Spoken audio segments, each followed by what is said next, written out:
Breaking news చూస్తున్నాము. CM Vijay పై super star Rajinikanth కీలక వ్యాఖ్యలు చేశారు.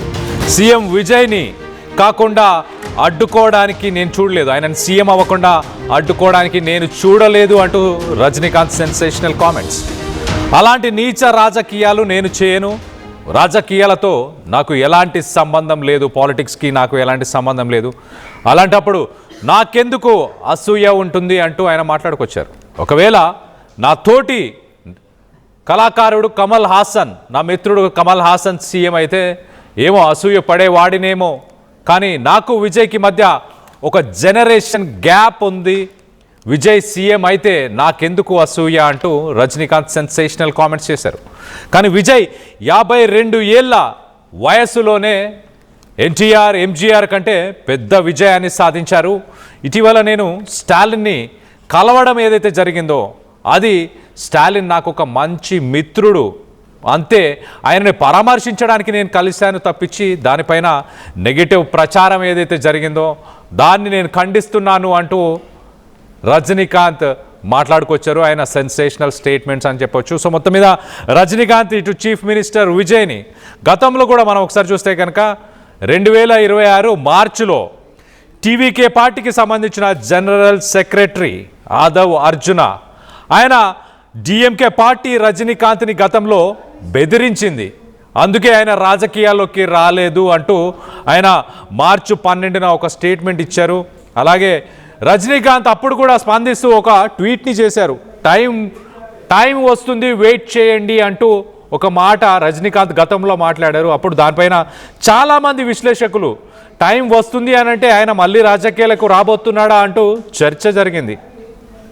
సో మొత్తం మీద టీవీకే పార్టీకి సంబంధించిన జనరల్ సెక్రటరీ ఆదవ్ అర్జున గతంలో చేసిన స్టేట్మెంట్స్, ఇప్పుడు రజనీకాంత్ స్టాలిన్ని కలిసిన తర్వాత రజనీకాంత్ విజయ్ని సీఎం అవ్వకుండా అడ్డుకునే ప్రయత్నం చేశాడు అంటూ మాట్లాడుకొచ్చారు. దానికి రజనీకాంత్ స్పందిస్తూ చాలా ఘాటుగా సమాధానం ఇచ్చారు. విజయ్కి నాకు ఒక జనరేషన్ గ్యాప్ ఉంది, కావాలనే ఇదంతా సృష్టిస్తున్నారు. మరోపక్కన స్టాలిన్ నాకు ఒక మంచి మిత్రుడు కాబట్టి నేను పరామర్శించడానికి నేను వెళ్ళాను అంటూ ఆయన మాట్లాడుకొచ్చారు. ఒకసారి రజనీకాంత్ మాటల్లోనే వినే ప్రయత్నం చేద్దాం. రజనీకాంత్ ఏం మాట్లాడారో. அது கொஞ்சம் விமர்சனங்கள் வந்தது. ஸ்டாலின் சார் கூட என்னுடைய 38-40 ஆண்டு நண்பர். என்னுடைய நட்பு கொள்கைகள் அரசியலுக்கு அப்பாற்பட்டது. ஜனநாயகத்துல தோல்வி வெற்றி சகஜம். இருந்தாலும் ஸ்டாலின் அவர்கள் அந்த குளத்தூர்ல தோத்தது எனக்கு கொஞ்சம் சங்கடமா இருந்தது. அதுக்காக ஒரு நண்பனுங்கிற முறையில, நட்பு முறையில அவரை போய் நான் பார்த்தேன். அதுக்கு நான் எங்க விஜய் சிஎம் ஆகக்கூடாது, போர் வரக்கூடாது, அதை தடுக்கிறதுக்கு ரஜினி போயிருக்காங்க, வேற ஏதோ 2 பெரிய பார்ட்டியை சேர்க்கணும்னு சொல்லி பேசுறாங்க அப்படின்னு சொல்லி விமர்சனங்கள் வெளியே வருது. அந்த சூழ்நிலையில தான் அதெல்லாம் பேச முடியும். அப்படி பேச ஒரு தரங்கெட்ட ஆள் ரஜினிகாந்த் இல்லை. அதுக்கு வாழ்த்துக்கள் சொல்லல அப்படின்னு சொல்லி அதுக்கு ஒரு விமர்சனம். இன்னொன்னு விஜய் மேல எனக்கு பொறாம.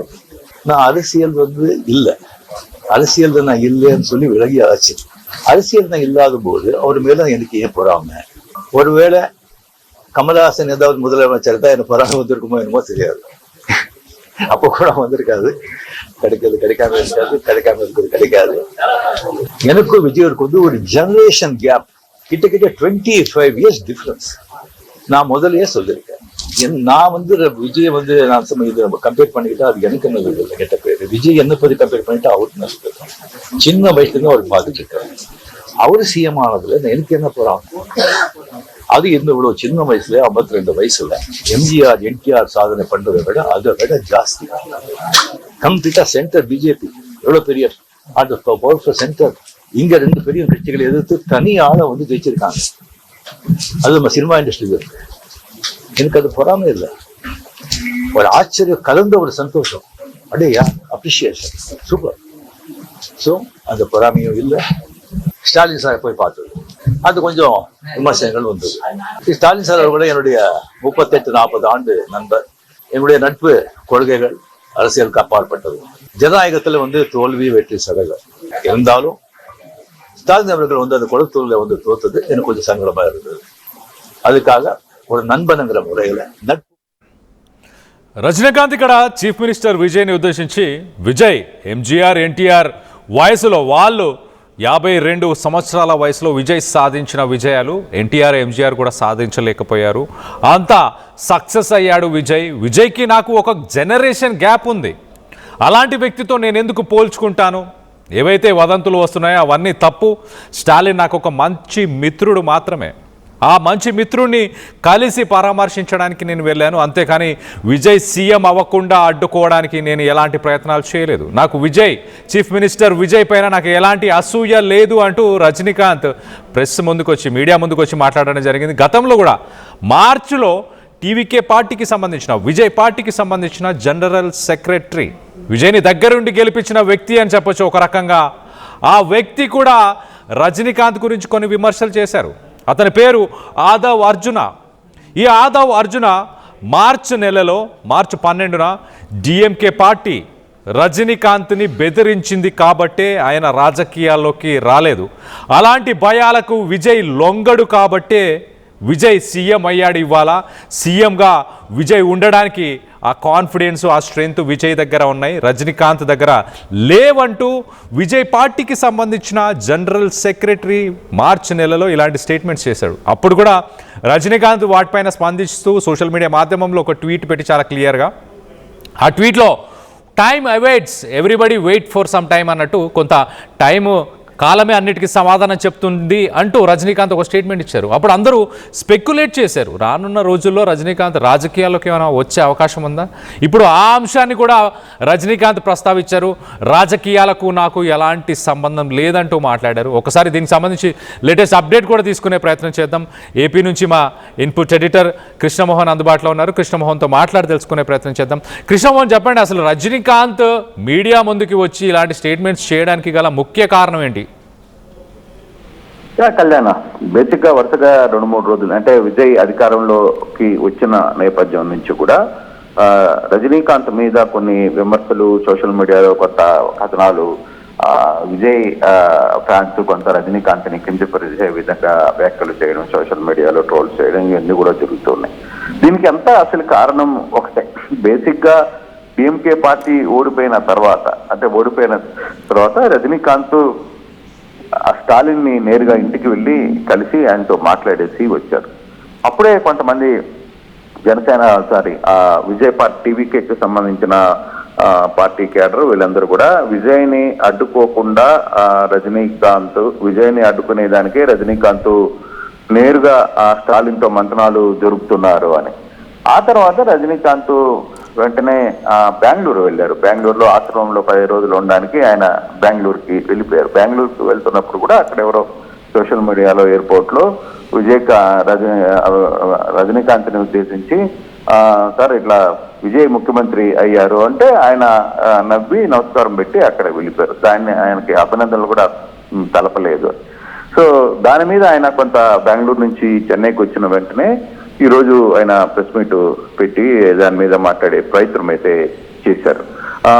ఒకటి, ఆయన చాలా కీలకంగా దీనికి సంబంధించిన వివరణ అయితే ఇచ్చే ప్రయత్నం చేశారు. స్టాలిన్ ఇప్పటి నుంచి కాదు, నాకు చాలా మంచి మిత్రుడు. స్టాలిన్ ఈ రోజు కాదు, కొన్ని సంవత్సరాలుగా, అంటే మా తరంలో నుంచి కూడా స్టాలిన్ నాకు మంచి మిత్రుడుగా ఉన్నాడు. ఆయన పార్టీ ఓడిపోయిందని నేను వెళ్ళలేదు. ఆయన కొలక్పూర్ నుంచి ఆయన ఎమ్మెల్యేగా ఓడిపోవడం నన్ను కొంత బాధించింది. ఆ దశగానే నేను ఆయన్ని వెళ్ళి పరామర్శించడానికి వెళ్ళాను. తర్వాత వెంటనే నేను ఎయిర్పోర్ట్కి వచ్చాను. ఎయిర్పోర్ట్ లో బెంగళూరుకి వెళ్ళే టైంలో మీడియా కూడా లేదు. నేను మీడియా ఉందా మాట్లాడదామని అక్కడే అనుకున్నాను, కానీ మీడియా లేదు అనేసరికి నేను వెళ్ళిపోతుంటే ఒక అతను సెల్ ఫోన్ లో విజయ్ ముఖ్యమంత్రి అయ్యారు కదా సార్ అంటే నేను చిరునవ్వు చెప్పి నేను వెళ్ళిపోయిన పరిస్థితి. అంతేగాని దీనికి నాకు మధ్య, విజయ్కి నాకు మధ్య ఏవో ఉన్నాయని చెప్పి పుకార్లు పుట్టించడం, విజయ్ని ముఖ్యమంత్రి కానీకుండా అడ్డుకునే ప్రయత్నం చేశానని మాట్లాడడం చాలా తప్పు అని ఆయన అంటాడు. అసలు నాకెందుకు విజయ్ మీద అసూయ ఉంటుంది? నేను రాజకీయాల్లో లేను, అసలు నేను ఇటువంటి నీచ కార్యక్రమాలు చెయ్యను అని కూడా ఆయన చెప్తూ, ఒకవేళ నిజంగానే నవ్వుతూ కమల్ హాసన్ అయి ఉంటే, నేను కొంత ముఖ్యమంత్రిగానే అయి ఉంటే నాకు కొంత అసూయ కలిగేది. ఎందుకంటే మేమిద్దరం ఖచ్చితంగా ఒక సమకాలికంగా ఉన్నాం కాబట్టి నేను ఒక దశలో రాజకీయ పార్టీ పెడతానని కూడా స్థాపించాను. కానీ ఆ తర్వాత నేను వెళ్ళలేకపోయాను. నాకున్న పరిస్థితులు వేరు అప్పుడు. అందువల్ల నేను రాజకీయాల్లోకి నుంచి నేను పూర్తిగా తప్పుకుంటున్నానని కూడా ఇప్పుడు చెప్పాను. అదే విజయ్తో నాకు ఒక జనరేషన్ గ్యాప్ ఉంది. విజయ్కి 52 ఇయర్స్ 53 ఇయర్స్ ఉంటాయి. నాకు అతనికి మధ్య ఎంత గ్యాప్ ఉంది, ఆ గ్యాప్కి అసలు నన్ను అతనితో పోల్చడం, అతన్ని నన్ను పోల్చడం అనేది నేను ఇప్పుడు కాదు, ఒక స్టేజ్ మీద కూడా చాలా క్లియర్గా చెప్పాను. గతంలో అప్పుడు శివాజీ ఒక వెలుగుతున్న తర్వాత శివాజీ టైంలో రజనీకాంత్ అనే వ్యక్తి ఆ స్థానాన్ని భర్తీ చేశారు. నా స్థానంలో ఇంకొక వ్యక్తి విజయ్ అప్పటికే వస్తున్న టైంలోనే నేను ఆ విషయాన్ని కూడా చెప్పాను. ఈ జనరేషన్ గ్యాప్, ఇది జనరేషన్ తర్వాత ఇంకో యంగ్ జనరేషన్ వస్తూ ఉంటుంది, దాన్ని ఆ విధంగా చూడాలి తప్పితే నేను ఇంకొకరి మీదనో అసూయ పడితే నాకు అసలుకి అవసరం లేదు. ఇంకోటి కూడా ఎన్టీఆర్ ఎంజీఆర్ లాంటివి వాళ్ళు సాధించలేని ఒక పెద్ద విజయాన్ని విజయ్ 52 ఏళ్ల వయసులోనే ఆయన స్థాపించారు. అసలుకి ఇది మామూలు విషయం కాదు, చాలా అద్భుతమైన విజయం ఆయన సాధించింది అని చెప్తూనే ఆయన మీద కూడా చాలా విపరీతమైన బాధ్యతలు ఉన్నాయి. ఆయన క్యాడర్ ఎక్కడైనా చిన్న తప్పు చేస్తే ఇప్పుడు ఆ క్యాడర్ తప్పు చేసిన ఎఫెక్ట్ విజయ్ మీద పడుతుంది. కాబట్టి ఒక 2 సంవత్సరాలు మీరు విజయ్ జాగ్రత్తగా మెలగాలి, రాజకీయాలను చాలా సీరియస్ గా తీసుకుంటున్నారు, ఆయన కొన్ని మంచి కార్యక్రమాలు కూడా స్టార్ట్ చేశారు అని చెప్తూ వచ్చిన పరిస్థితి. అంతేగాని నాకు స్టాలిన్కి మధ్య ఉన్న మా జనరేషన్ నుంచి స్టాలిన్ నాకు మంచి మిత్రుడు. నాకు అక్కడ డిఎంకే పార్టీ ఓడిపోయిన బాధ లేదు, కానీ స్టాలిన్ ఒక ఎమ్మెల్యేగా కూడా కొలత్పూర్ నుంచి ఓడిపోయారని తెలవంగానే నాకు అది కొంత బాధ అనిపించింది. నేను అందుకే వెళ్ళి కొంత ధైర్యం చెప్పి వచ్చాను. మిగతా ఇష్యూస్ మా మధ్య అసలుకి ఎటువంటి ఇష్యూస్ కూడా రాలేదు. తర్వాత నేను 15 రోజులు బెంగళూరులో ఆశ్రమం దగ్గరికి వెళ్ళాను. దాంతో నేను ఇది మాట్లాడలేకపోయాను. కానీ ఇటీవల సోషల్ మీడియాలో దీని మీద పెద్ద ఎత్తున వార్తలు వస్తున్నాయి. దీన్ని నేను ఖండించాలనుకున్నాను అని మాట్లాడుతున్నప్పుడు కూడా అక్కడ ఒక మీడియా మిత్రులు కొంతమంది అడిగారు, నువ్వు నీకు ఒక అవకాశం ఉంది, పార్టీ పెట్టుంటే నువ్వు అప్పుడు ముఖ్యమంత్రి అయి ఉండేవాడు అని కూడా కొంతమంది అడిగారు. అడిగినప్పుడు డెఫినెట్ గా నాకున్న దాంట్లో ఖచ్చితంగా నేను ముఖ్యమంత్రికి అయ్యే అవకాశం ఉండింది, కానీ నాకు అప్పుడు కొంత హెల్త్ ప్రాబ్లమ్స్ అవి రావడం వల్ల నేను ఈ రాజకీయాలకి రాదలుచుకోలేదు. నేను అది క్లియర్ గా ఓపెన్ చేసి చెప్పాను. At the same time Vijay ముఖ్యమంత్రి కాగానే నేను ఎక్స్వేదిక్గా కూడా ఆయనకి గ్రీటింగ్స్ చెప్పిన పరిస్థితి ఏముంది. ఇప్పుడు నట్టిగర సంఘం కూడా నిన్న వెళ్ళి విజయ్ని కలిసిన పరిస్థితి ఉంది. తర్వాత కమలాసన్ కూడా ఆయనకి అభినందనలు తెలిపారు. నేను రాజకీయాల గురించి ఎక్కడ కూడా ఒక్క మాట కూడా మాట్లాడదలుచుకోలేదు. నా మిత్రుడు కాబట్టి నేను స్టాలిన్ దగ్గరికి వెళ్ళే ప్రయత్నం చేశాను తప్పితే మిగతా ఇష్యూ ఎవరు లేదు అని చెప్పారు. అయితే మరో ప్రశ్న కూడా రజనీకాంత్, మీరు వెళ్ళి ముఖ్యమంత్రిని ఏమన్నా కలిసే అవకాశం ఉంటుందా, శుభాకాంక్షలు నేరుగా వెళ్ళి చెప్పే పరిస్థితి అంటే అంత అవసరం ఏముంది? నేనేమి ప్రతి దగ్గరికి నా పని కోసమో లేకపోతే ఇంకో కోసమో వెళ్ళాల్సిన అవసరం లేదు. అంటే నేను నా లిమిట్స్ నాకున్నాయి, నేను ఎలా ఉండాలో నాకు అలాగే ఉంటాను అని చెప్పుకుని వచ్చిన ప్రయత్నం అయితే చేశారు. అయితే ఇటీవల విజయ్ ఎన్నికల విజయం తర్వాత ముఖ్యమంత్రి అయిన తర్వాత జరిగిన పరిణామాల్లో చాలా కొంత సబ్జెక్ట్ కూడా వస్తూ ఉంది కళ్యాణ్. నిన్న పవన్ కళ్యాణ్ కూడా ఆ సందర్భంగా విజయ్ సొంతంగా గెలిచాడని చెప్పి నన్ను ట్రోల్ చేస్తున్నారు. ఇక్కడ దీనికి సంబంధం లేదు, ఆ రాష్ట్ర పరిస్థితులు వేరు, ఈ రాష్ట్ర పరిస్థితులు వేరు అని ఆయన వివరణించుకునే ప్రయత్నం చేశారు. ఇప్పుడు రజనీకాంత్ కూడా అక్కడ తమిళనాడులో జరుగుతున్న పరిస్థితుల దృష్ట్యా ఆయన విజయ్కి తనకు గ్యాప్ ఉన్నట్టు, లేదు విజయ్ని సీఎం కాకుండా అడ్డుకునే ప్రయత్నాలు చేస్తున్నాయంటూ సోషల్ మీడియాలో విపరీతంగా వస్తుంది. ఆ వార్తల్ని పూర్తిగా ఖండించేందుకే నేను ఈ ప్రెస్ మీట్ పెడుతున్నాను. నేను మధ్యలో కూడా ఎయిర్పోర్ట్ నుంచి వెళ్ళేటప్పుడు కూడా ఆ రోజు నేను అడిగాను, ఎయిర్పోర్ట్ లో మీడియా ఏమన్నా ఉంటే నేను మాట్లాడదాం అనుకున్నాను, కానీ అక్కడ ఎవరు లేరు అని చెప్తే నేను నేరుగా వెళ్ళిపోయాను చెప్పితే నాకు అతనికి ఎటువంటి రిలేషన్ లేవు. విజయ్ మంచిగా పరిపాలించాడు, ఒక మంచి అవకాశం వచ్చినప్పుడు ఆ అవకాశాన్ని సద్వినియోగం చేసుకోవాల్సిన అవసరం ఉంది. అట్ ద సేమ్ టైం వాళ్ళ కార్యకర్తలు కూడా నేను ఒకటే చెప్తున్నాను, వాళ్ళ క్యాడర్ కానీ కార్యకర్తలకు కానీ మీరు చిన్న పొరపాటు చేసినా ఆ ఇంపాక్ట్ విజయ్ మీద పడుతుంది. కాబట్టి మీరు ఆచి చూసి స్టెప్పులు వేయాలి.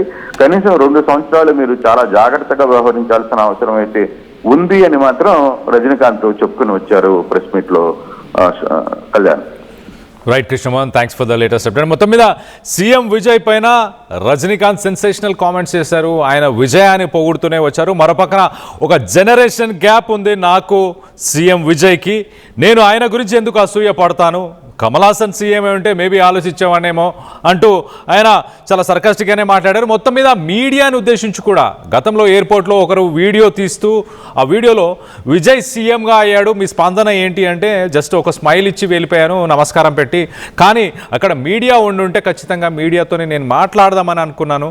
ఖచ్చితంగా స్టాలిన్ ఒక ఎమ్మెల్యేగా కూడా గెలవలేకపోవడం కొంత బాధని కలిగించింది. అందుకే నా మిత్రుడు స్టాలిన్ నాకు ఒక మంచి మిత్రుడు కాబట్టి స్టాలిన్ కలవడానికి వెళ్ళాను, ఆయన పరామర్శించి వచ్చాను, అంతే తప్పించి విజయ్ని సీఎం అవ్వకుండా అడ్డుకున్నాను అన్న వ్యాఖ్యలు ఏవైతే వస్తున్నాయో వాటన్నిటిని నేను తీవ్రంగా ఖండిస్తున్నాను అంటూ ఇటు రజనీకాంత్ సెన్సేషనల్ స్టేట్మెంట్స్ ఇచ్చారు. అలాగే ఆయన ప్రభుత్వాన్ని ఉద్దేశించి కూడా మాట్లాడారు.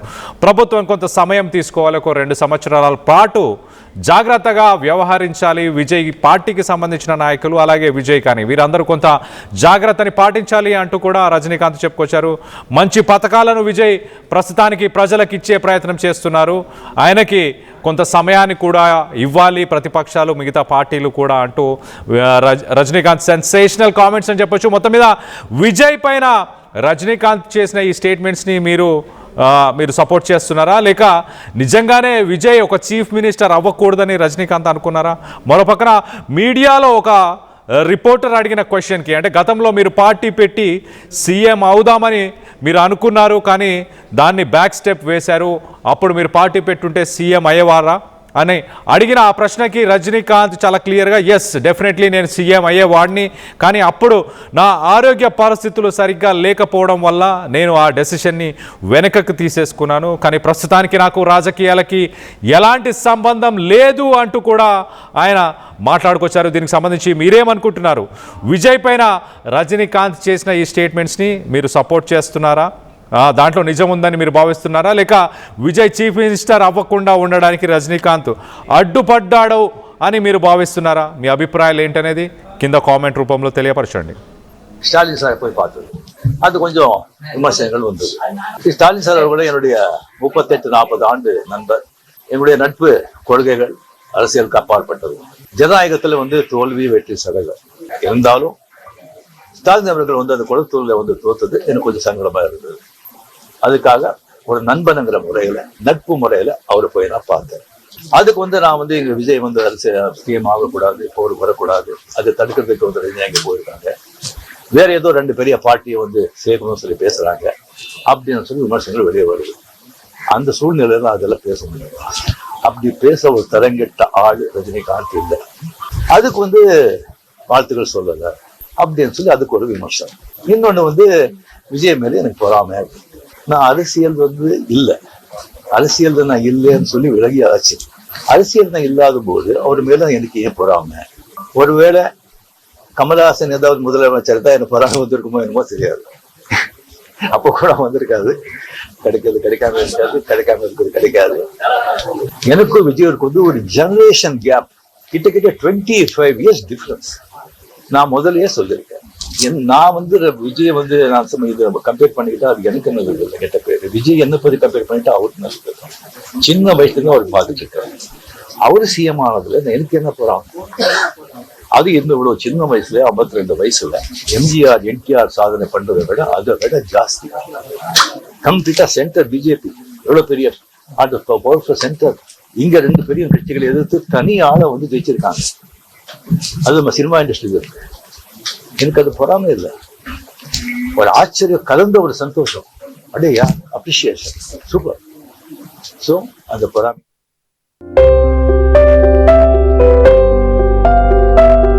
చిన్న చిన్న ఆనందాలు 35 ఏళ్లుగా నా జీవితంలో లేవు.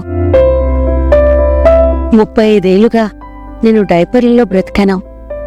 6 సెంటీమీటర్ల ఫిస్టులా నా మూత్రాశయంలో లీకు కారణమైంది. ఎవరూ నాకు సహాయం చేయలేకపోయారు. ఏఐఎన్యూలో వైద్యులను కలిసే వరకు అక్కడ వారు రోబోటిక్ శస్త్రచికిత్సతో నాకు పరిష్కారం ఇచ్చారు. వారు నా ఆత్మవిశ్వాసాన్ని కూడా తిరిగిచ్చారు. Precision care makes it possible. The Center for Robotic Surgery at AINU